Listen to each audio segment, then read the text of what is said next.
ഗുരുവായൂരപ്പ, ഇതുവരെ നിന്നോടു പരിഭവം മാത്രമേ പറഞ്ഞുള്ളൂ, എന്റെ പരിതാപം മാത്രമേ പറഞ്ഞുള്ളൂ.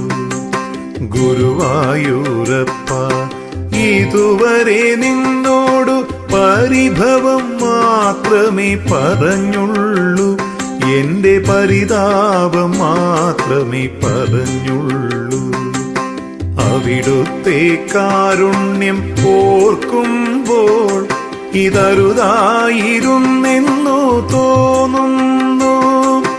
അപരാധം കണ്ണ പൊറുത്താലും എന്റെ അവിവേകം സദയം ക്ഷമിച്ചാലും